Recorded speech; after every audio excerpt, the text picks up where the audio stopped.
Welcome everyone to a new season in the GP4 OC. My name is George and welcome to the 2017 GP4 Offline Championship seasons. It's been over 10 seasons we've had of the GP4 OC and it's not stopping yet. The 12th Australian Grand Prix on the OC calendar, the first of 10 circuits that are featured on the OC calendar for every season since it started back in 2006. The first of 6 street circuits on the calendar. The previous winners are here on your screen. From 2006 to 2016, Will Knight winning the last race in Australia last season. Joshua Anderson taking the first win. Will Knight has won here 3 times. Waze Guru has won here twice. Volker's won. Ionescu, Joseph Willers, a number of different drivers have won here. The lap record set in 2009 by Alex Southgate, a 124.3. We've got a number of new drivers and a number of returning drivers as well, which is going to be very, very interesting to see how they do. We've got people like Julius Anderson who've returned to the OC. We've got George Roque, Felix Sontag. We've got a whole number of people returning, and of course a few new drivers as well. The tyres we'll be using for this race will be the medium tyres. And now, well, actually, this was the driver of the day, of course, for the last race of the season, which Jamie McKenzie got. The driver of the day, and a race rating of 7.3. But here is the starting grid for the first Australian Grand Prix of the season and the first race of the season. Armagh Carr on pole position for Red Bull with Nicholas Gow alongside him, a Red Bull 1-2. Unbelievable scenes. Jamie McKenzie third and Will Knight in fourth. It's been very tight in testing between Mercedes, Ferrari and Red Bull. Been very unpredictable. Joseph Willers in 5th position with Franco Lopez alongside him in 6th. On the 4th row of the grid we have Rick Yan for Force India and Florian Volker for Ferrari. That is row 4, 7th and 8th positions. On row 5 we have Roland Moyton for Williams and Michael Mocho for Toro Rosso. Good qualifying by Mocho. And Roland Moyton, a good qualifying by him as well. Oliver Glazebrook on 11th position with Roberto Gamma alongside him in 12th. 2 McLarens, and Roberto Gamma making his debut for McLaren this season. Thierry now Tiranen, 13th for Renault, out-qualifying his vastly experienced teammate Evan Byrne in 14th. Julius Anderson making his return to the OC for 15th, in 15th position for Williams, with Paolino Tomaselli in 16th, making his debut for Sauber. Etienne Jones 17th, Franco Gamma 18th for Manor and for Toro Rosso. On the penultimate row of the grid we have George Roque returning for Haas and Felix Sontag returning for Sauber. And on the last row of the grid we have Joel Hutter making his OC debut for Haas and Nicolas Pascali in 22nd position for Manor. So that is the grid for the Australian Grand Prix, and the weather, as you can see, will be a dry race, 0% chance of rain. So let's get it on. Let's get going. For the first race of the season, it has been a long time since we've had the OC. It's felt like an eternity, particularly in the situation that we're in real life. But Carr is on pole position, Gal alongside him. Who is going to take the lead into turn 1 as the 5 lights are now coming on? Who is going to get the jump into turn 1? And the 2017 season is go! We are underway and Carr has made a fantastic start. Gal has not made a good start at all. He could get jumped by McKenzie, who's already basically passed him into the first corner. And I think McKenzie's going to take it, yes, and so's the Ferrari of Willers behind. What a dreadful start it's been for Nicholas Gow. Not the start he would have wanted at all. McKenzie made a great start, so did Carr, who leads out of turn 1 and turn 2, heading towards turn 3. McKenzie trying it on the inside there. He can't quite do it. There's a yellow flag out at turn 1. Oh, there's been a big crash. Oh, there's been a major crash at turn 1. Joel Hutter's out. There was a Williams involved. Roberto Gamba is out. And Julius Anderson, I think it is, that's out for Williams. So what a disastrous start for Joel Hutter in his first race in the OC. And what a disastrous return for Julius Anderson and for Roberto Gamba. The two managers, you can see, are stuck behind Roberto Gamba's car. And oh my word, look at that. What an unbelievable start. 3 cars out, and we haven't even, well, Roberto Gamba hadn't even got to the first corner. And we'd already had a crash. So, wow, what a start to the Australian Grand Prix it has been. So that is that. So their races are done and dusted. So there we go. So here's Roberto Gamba's point of view at the start. He'd made an alright start. Looking at all with him behind the Toro Rosso of, I think that's Michael Watcher. Look at Glazebrook just sneaking his way through there, getting a couple of positions, and there it is. Roberto Gamba gets hit from behind, and he goes into the Ferrari in front of him. I believe that was Volker. Here is Joel Hutter, who had made a few positions, but was he hit by the Renault? I'm not sure. Here is Julius Anderson. He goes into the back of Roberto Gamba. That's what causes Roberto Gamba to spin, and then Anderson collects Gamba's car, and that explains why those two are out of the race. Here is Volker, who of course got hit from Gamba. It's very unfortunate for him. Not the start to the race that he would have wanted, so he's going to have to pit for a new set of for a new rear wing and for a set of tyres as well. I don't know exactly what happened to Joe Hodder. I think he just collected one of the cars. Here's the battle for P2. And here is Willows on the back of Mackenzie, heading towards turn 1, but he can't overtake because there's a yellow flag. Mackenzie goes out in front of him and blocks him off there, so he can't make a stick because the yellow flag is out. And Nello's on the inside, there's a yellow flag there. He's clearly passed under yellows, so that's going to be a penalty for Warner. A 5-second time penalty at that is what you get for overtaking under a yellow flag. Willows once again trying on the inside of Mackenzie. He can't make it stick there. As we look at Glazebrook on the inside. And what a move by Glazebrook. He makes it past Michael Mocho in another position. It's been a great start so far from Oliver Glazebrook. And that was a great move. As here we're looking at a replay of Will Miller, who, as the confirmation is right there from race control, he receives a 5-second time penalty for overtaking Rick Yan under yellow flags. And here is the overtake for Glazebrook on the inside of Michael Mocho, and that was a great move. Mocho was not giving him much space, but Glazebrook managed to just sneak it down the inside and pin through a needle, that is. And wow, so what a move. Now here is the battle for P2. Car has scampered away into the distance, as you can see, as they're just entering lap 7. Willows now on the inside. Mackenzie obviously doesn't have the pace compared to Willows. Will Willows make it on the inside into turn 1? The answer is no, he doesn't. He still can't make a stick. Now Nella's on the inside of the Red Bull of Nicolas Gal, and he makes it up into P5. So it'll be interesting to see what happens at the end of the race with Nella's time penalty. So Willows still can't get past Mackenzie, and that is allowing Carl to get away. I think it was a 3-second gap he had at the front.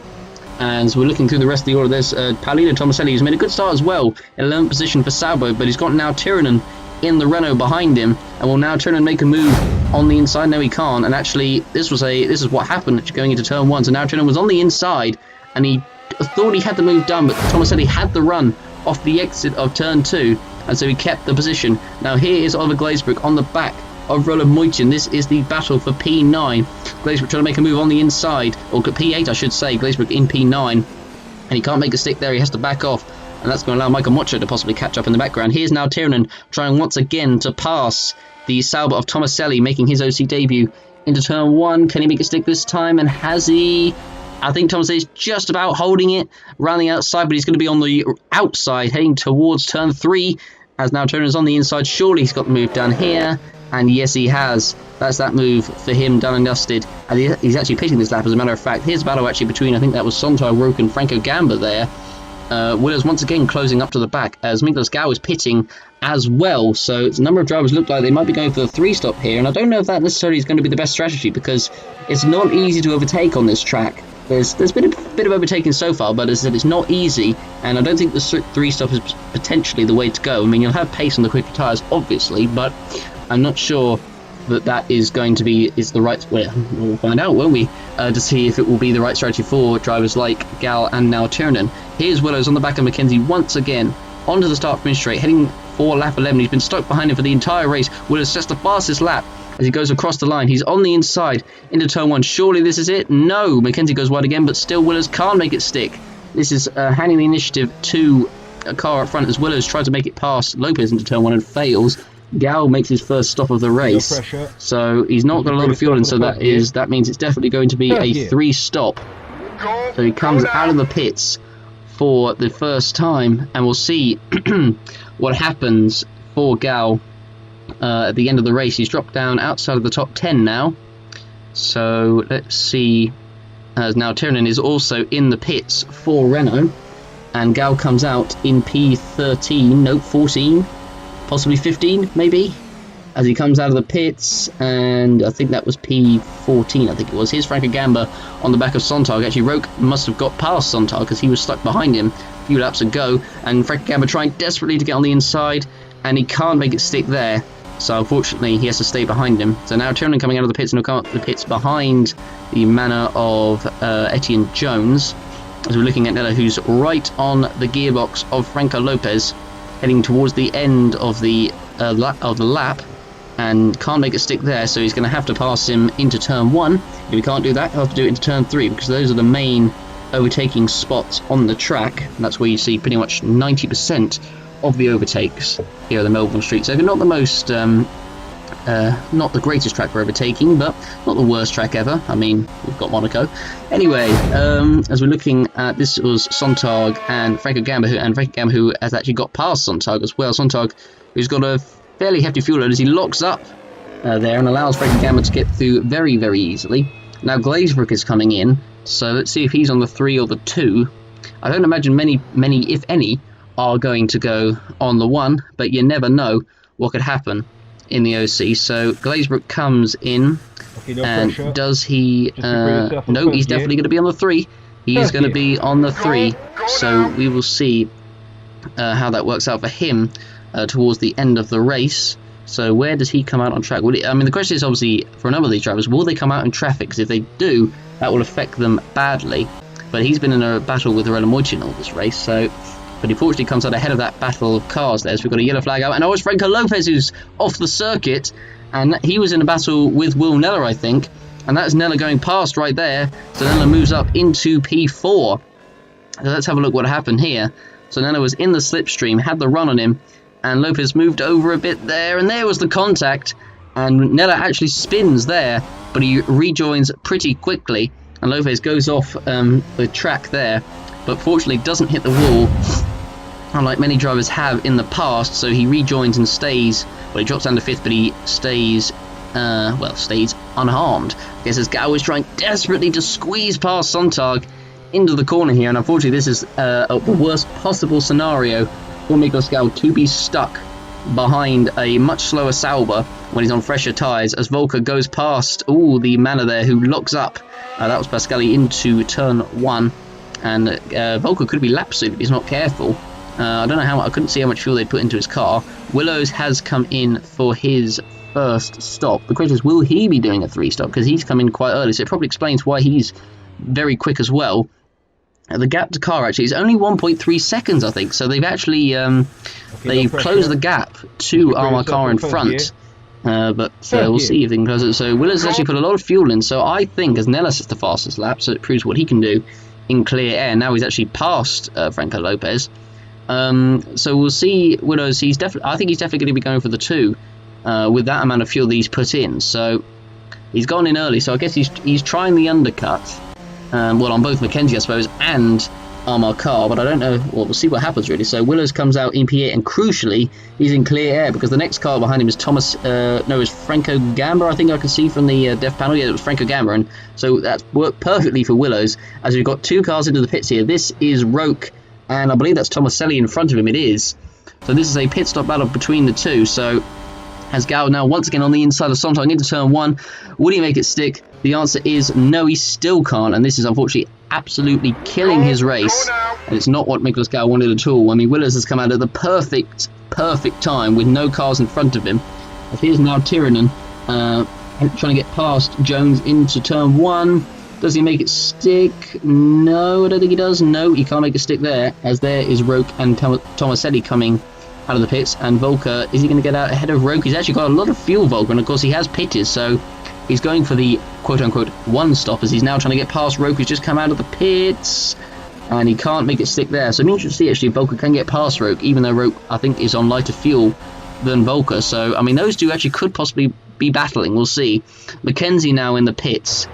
So he's, I suppose, done the overcut, or I guess he's now covering off Willows, who's coming towards the end of the lap. So I wonder if Willows is going to jump Mackenzie here, as Nella has set another fastest lap. So being in clear air, Nella is showing the pace he's got. So where is Joseph Willows? Moyes coming across the line. Where is Willows? And I think Mackenzie is going to get out in front. And yes, he is, I think, as there's Mocho's coming through turn 1 at the worst possible time. And Mocho's around. And crucially for Mackenzie, he is in front of Willows, but Willows is pretty close behind. It's pretty much like it was before, really. So game on once again between the two, but Mocho unfortunately caught up in that dodgy pit exit, had nowhere to go, and had to go on the grass and spun, but fortunately not on the track. But he's lost a ton of time, and it's not good for him. So he rejoins, dropping down to 8th position. Here is Miklos Gao. So has he finally got past Felix Sontag? And let's have a look and see. So he's right behind him. He's got the pace. Surely Sontag doesn't defend, which he doesn't. And yep, Gao does finally make it stick. It's taken him so much. Well, it's taken him much longer than he needed. That's for sure.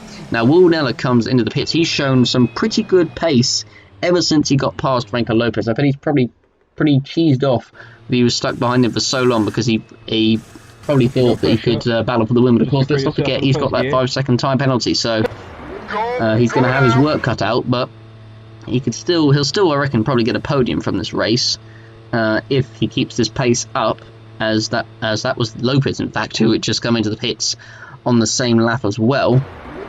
So Lopez comes out way behind Nella. So there's Willows, who's once again close behind the back of Mackenzie. Franco Gamma is going to be pitting this lap. Oh no, I can see what's going to happen here, and it's happened again.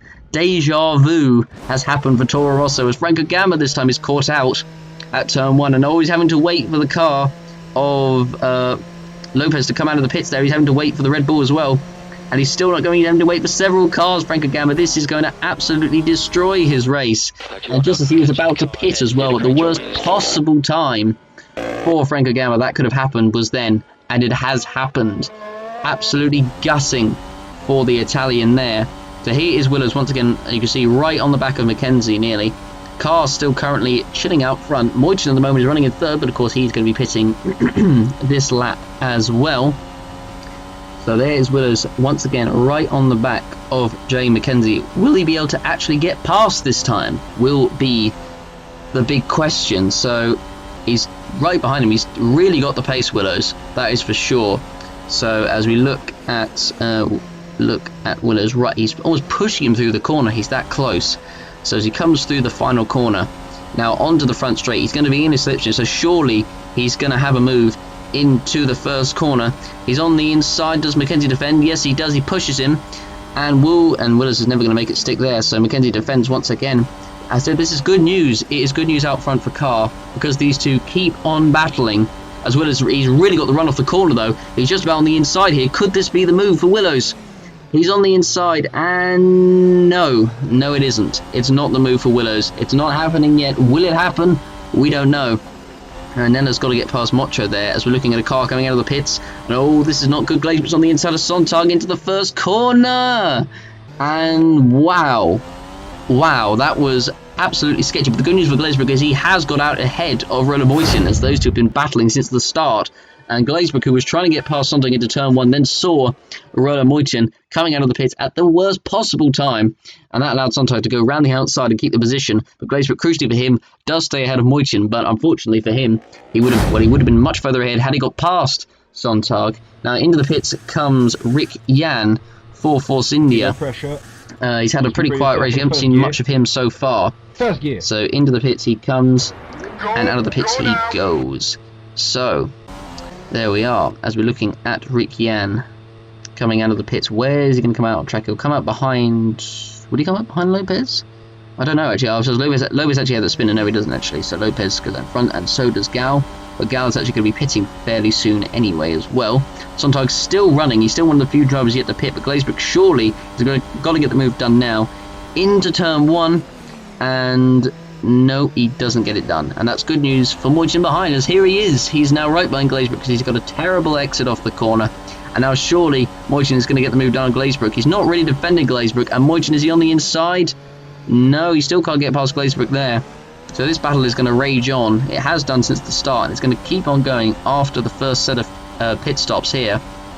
Volker's still actually stuck behind Rook, so he's not actually got past him. As we're looking at Willows, and oh, this is the move. Willows looks like to have finally got past Jay Mackenzie here, and so was there any contact between the two?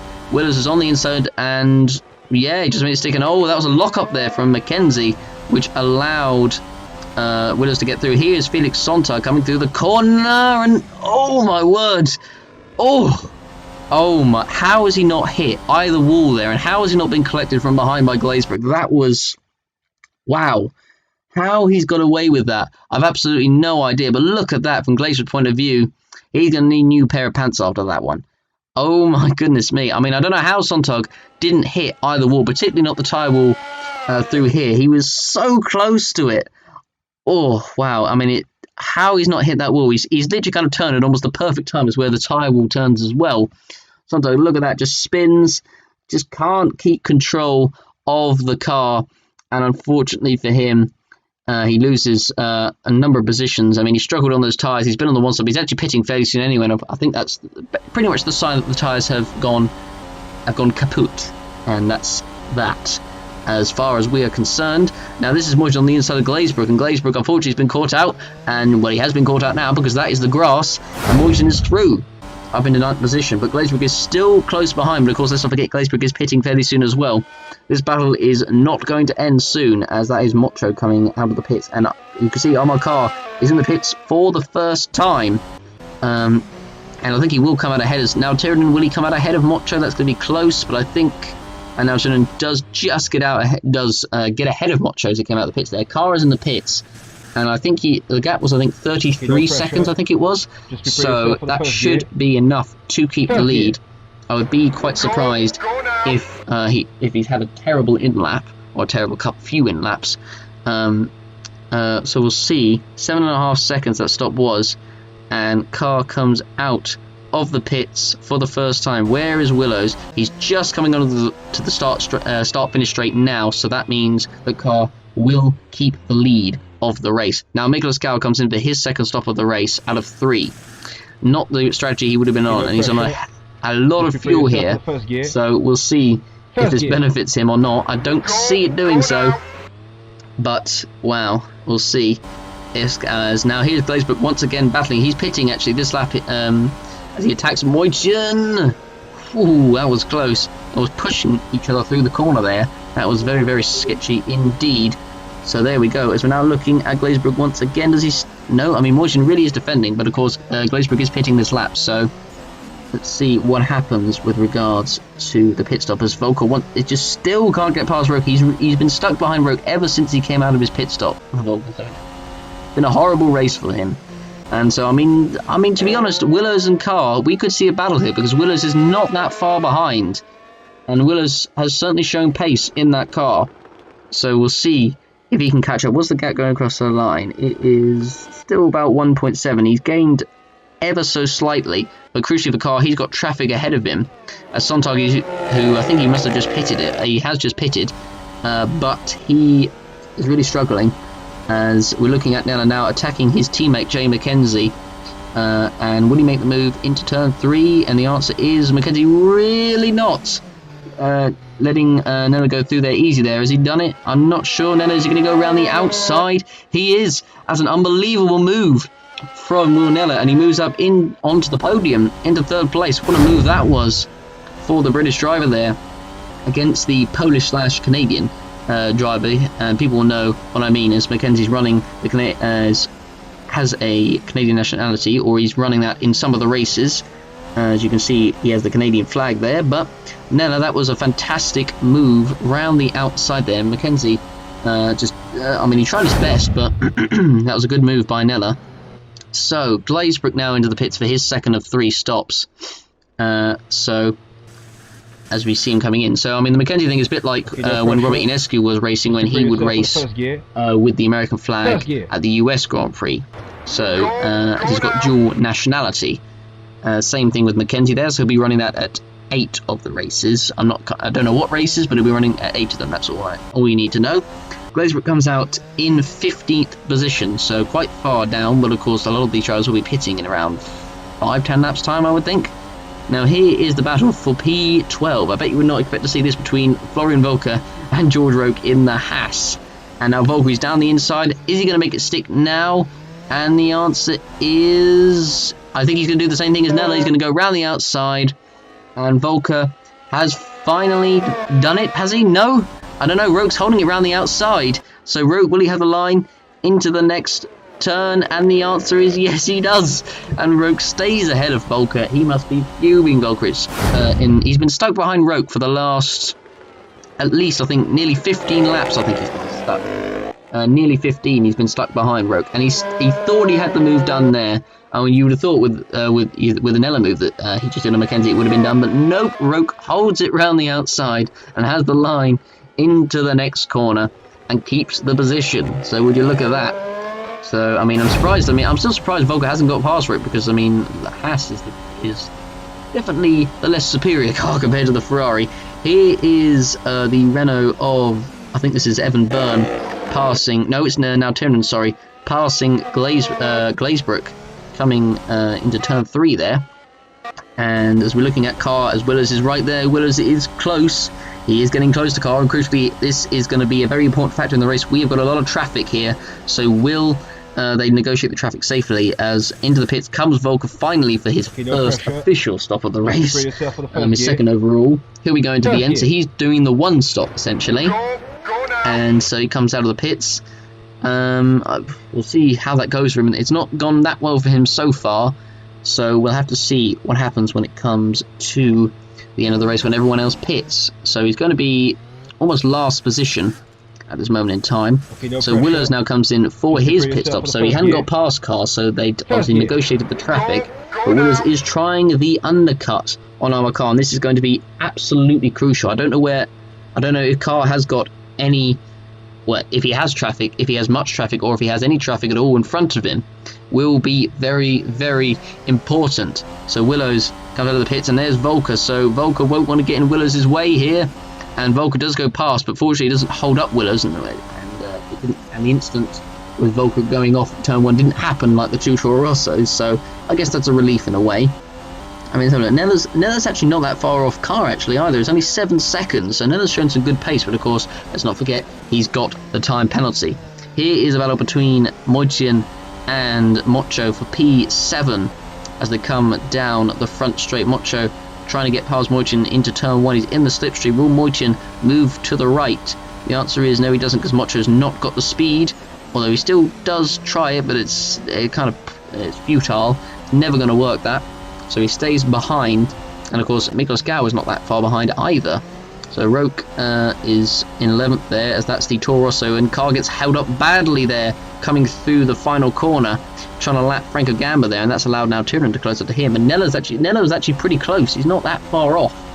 So he's really given Mackenzie the ghost, and he is absolutely sprinted away from him.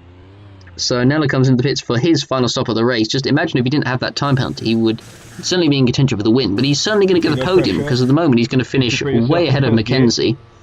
So changes all 4 tyres, and he's going to come out of the pits. And he's had to wait for Etienne Jones to go past him. So that is pretty much eliminating any chance he wanted of a fight with the 2 up front. So Jones is in. And Nella will be very, very angry about that. That is for sure. No pressure. So as Jones comes in, and he's pretty much last position, but he will be as Button goes past, and Nella comes out in P5. So he's going to come up behind the Toro Rosso of, I think that was Franco Lopez, who I don't know if he has to, I think he has to pit before the end, I'm pretty sure, Franco Lopez. Moitian comes in for his final stop. Comes out 7.5 seconds. So he was in a battle with Michael Mocho, who I don't believe has pitted for the final time yet, I don't think. As Mocho comes out of the pits in P12. Where's he going to come out? He's going to come out, I think, ahead of Glazebrook, is he? Into the first corner. Will Glazebrook go off? No, he comes out just ahead of Glazebrook, and unfortunately for Glazebrook, Moitian has come out ahead of him.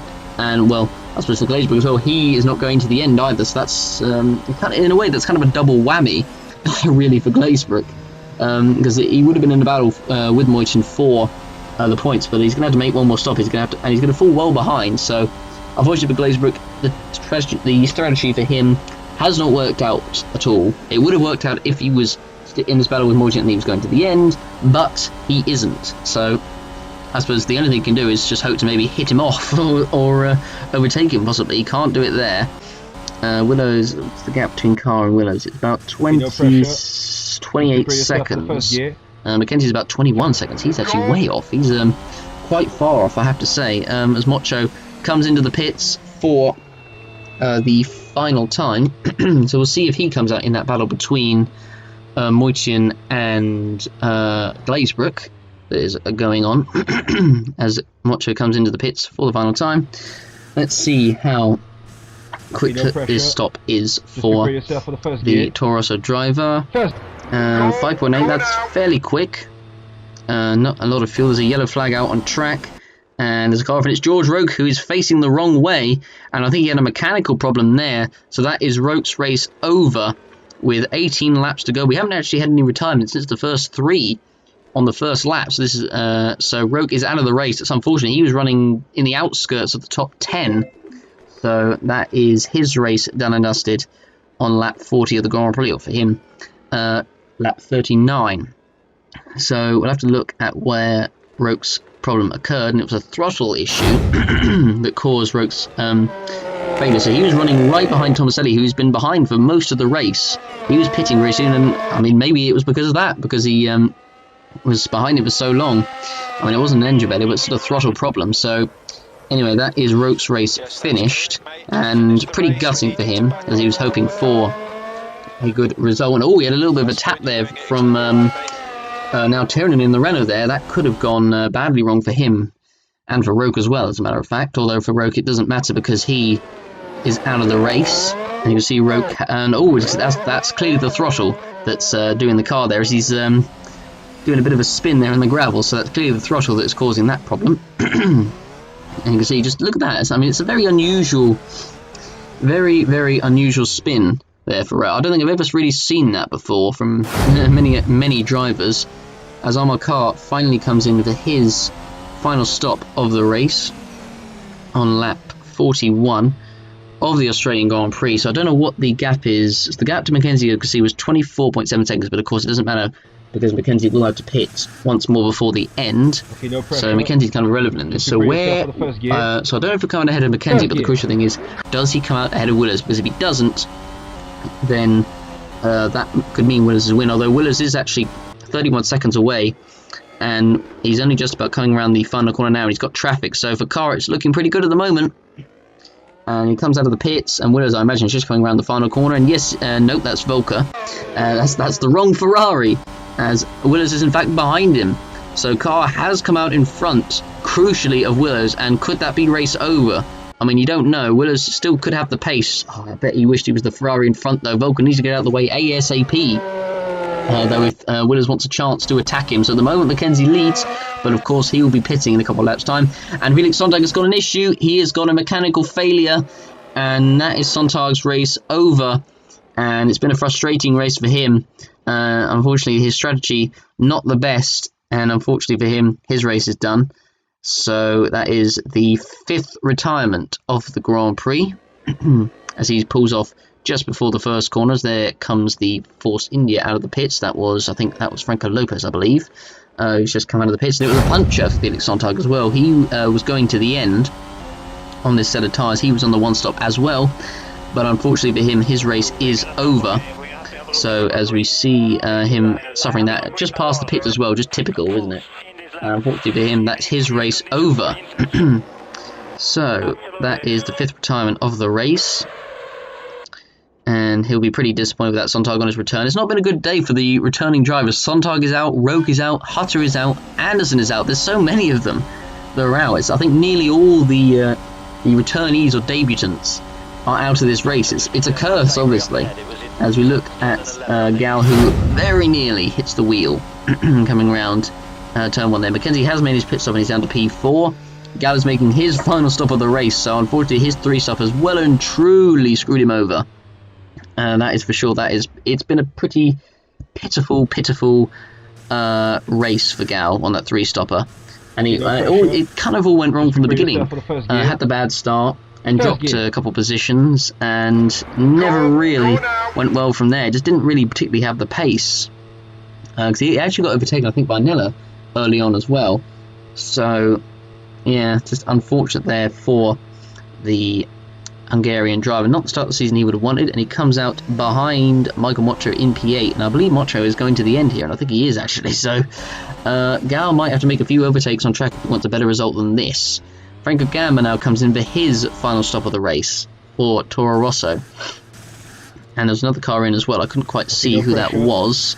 Just prepare yourself for the first gear. And it's Oliver Glazebrook actually who's coming in for his final stop, so we'll see if he can recover any points from this race. Nella's running right now in a very comfortable P3, so despite that 5 seconds, he will finish P3 at the moment. It's been a pretty good race from Nella, despite that incident with Franco Lopez. You've got to think, if he didn't have that incident with Franco Lopez, he could have definitely been in contention for the win. I mean, or certainly for maybe second. I don't know about the win, but I mean, unfortunately, he did have that penalty for overtaking on the yellow flag, so it just could have been much better. As Franco Gamba does get out just in front of Tomaselli. Tomaselli tries to make it back past him into turn 3, and he can't do it. So that's unfortunate for him, and it's good for Franco Gamba though, because he's jumped Tomaselli, because he's been behind him for a fair amount of the race. So at the moment, Glazebrook is here, he's just trying to overtake the Sauber of Tomaselli into turn 1. He's on the inside, and he makes a stick for P13. The gap to Franco Gamba is 6.8 seconds. I don't know if he'll be able to get to that or not. It's going to be tough, that is for sure. Unfortunately for Glazebrook, it's just not been his race. The 3-stop has not worked for him. I mean, the drivers who've done the 3-stop, it's not generally worked out. For Gal or for Glazebrook, it's not worked out. So they'll have to fire their strategists after just one round. Volker at the moment is running in the points, though. He is running in 10th position, and it's only 1 point, but still, a point is better than none. The gap between Willows and Carr is 3.7, and oh, there's a car failure there. That is for Etienne Jones, who becomes the next retirement of the race on lap 49, with just 9 laps to go, so his race is done. As the wheels go across the track there, I'm hoping the Force India doesn't hit it, and he doesn't. That's a relief. But for Etienne Jones, his race is over, so he becomes the 6th retirement of the race. As the marshal now comes to push his car away, and it's obviously a car failure that has caused his retirement. As there we go, an engine failure as a matter of fact, so he was running down in a very lonely 15th position, although both Manors races were compromised by getting stuck behind, it was Roberto Gamba's car at the start. And there it goes, the engine just finally gives way under the hot Australian sun. So that is his race over. Here is Volker, who's closing up to the back of Rilla Moyton in front of him for P9. So we'll see if Volker can get past him before the end of the race. I don't know what the gap is to Gal. They've got actually a number of cars in front of them. It's Nella actually and Pascali. So it'll be interesting to see if they can get how they get past him, because that could be an important factor in the battle there between the two. And Oliver Glazebrook is slow. He's very, very slow. And his race is over. That's on the back straight there. So his race is done.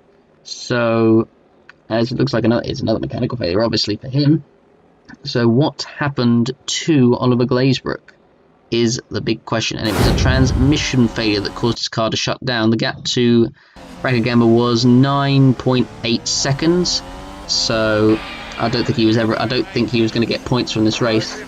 Unfortunately, I think that was the 3-stop just didn't work for him. It just did not work. So Glazebrook is out. That is the 7th retirement of the race. And the gap at the moment, Carr leading by about 3.1 seconds. So the gap it's coming down a bit, but I don't know. Willers hasn't had it in this race. Volker is closing to the back of Moyton, coming through the end section of the lap. So here we're on board with Moyton coming through here. It's a very fast section of the circuit, and Moyton gets a little bit out of shape there. And he needs to be very careful, particularly through there, because that can really spin you off and can chew you up and spit you out. That's the correct phrase. If you get it wrong through that corner. But here is your race leader, Amarkar, whose gap actually to Willows is now 5.4 seconds. So he's actually extended the gap over Willows. So it's been a fantastic performance by Amarkar. He's led pretty much the entire race, and he's withstood the pressure from the drivers behind him, well, namely Willows. He's withstood the pressure from Willows from the start to the finish, and this is going to be the perfect race for Amarkar. It'll be his second career, took pole position, I should say. It was his second career pole. He's set to take another victory for Red Bull. He will be very, very happy about this indeed, and it's been probably one of his best ever displays. It's been pretty much faultless, flawless. I mean, any of the positive adjectives you could name for Carr, he's had it in this race as he's coming towards the end of Sector 3, coming around the penultimate corner, now into the final corner. What a performance it has been for Amarkar, and Amarkar comes round the final corner and he takes victory in the 2017 Australian Grand Prix. Congratulations to him. Well done, as Joseph Wills will come across the line in P2. Michael Mocho will come across the line in P7, just beating Miklos Gal for 7th position. Nella will stay P3 despite his penalty. And here's the battle for P9. And you can see the Renault there of now Tiernan has closed right up to the back of these guys as Volker's still unable to get past Moitin. And he's got a terrible exit out of the penultimate corner, so he's not going to get P9. So Moitin will hold off Volker for P9. As now Tiernan tries to get past Volker for P10, but he can't quite do it. So Volker takes the last point. Mackenzie will take P4. There's Gamba, there's Nicolas Pascali, there's Franco Lopez, who, I mean, they were doing good at the start, the Force Indias, but certainly was Franco Lopez, but it just kind of all fell apart really at the end. So there we go. As Franco Lopez comes across the line, P5, Tomaselli on his debut. At least I think he's one of the only guys that's one of the new guys, so to speak, that's actually finished this race. So he comes across the line in P13, and now Ricciardo, I think he's the final driver to come across the finish line in this race, in P6 for Force India. And as he comes across the line, and a very lonely race. I mean, unfortunately, Franco Lopez, he fell off. I suppose he had that collision with Nello, which didn't do good for him. And of course, Evan Byrne is the last driver to come across the line. And there we go, race over. So now we'll take a look at the race results the race results and the driver standing from Australia. So here are the race results. So Amakar taking the win from Willers in second, Warnella in third despite his 5-second time penalty, Mackenzie fourth, Franco Lopez fifth, Rick Yan sixth, Michael Mocher seventh, Nicolas Scout eighth, Roland Moichin ninth, Florian Volker 10th, and Thierry now Tiernan in 11th. Of course, it's only the top 10 that get points. Fastest lap was set by Warnella, a 1:23.5. These are the rest of the results. Franco Gamba, Tomaselli, Byrne, Pascali, who was 2 laps down, with Glazebrook, Jones, Sontag, Rook, Hutter, Anderson, and Roberto Gamba not finishing the race. So now we'll take a look at the drivers and the constructor standings after Australia. The driver standings obviously as normal. Carl leading out of Willows, Nella, Mackenzie, Lopez, Yan, Mocho, Gao, Moichin, Volker, the top 10. And of course the rest of the order with now Tiernan being in 12th position. It was Franco Gamba 12th, Tomaselli 13th, 14th Byrne, and then Pascali. Glazebrook, Jones, Sontag, Roke, Hutter, Anderson, and Roberto Gamba, the drivers who did not finish this race. As here is the constructor standings as well. After Australia, Red Bull leading by just 2 points ahead of Mercedes, Ferrari in third, Force India in fourth, Toro Rosso fifth, Williams in sixth, Renault seventh, Sauber in eighth, Manor in ninth, of course McLaren and Haas. The reason why they would not got a number on the board is because neither car finished the race. So there we go. That has been the Australian Grand Prix, the first round of the 2017 season. I hope you guys enjoyed. Don't forget to do the usual, guys. Vote for your driver of the day and get the race rating out of 10. Thanks for watching, everyone, and we'll see you for the next round of the OC, the Chinese Grand Prix at Shanghai. Thanks for watching, everyone, and we'll see you there.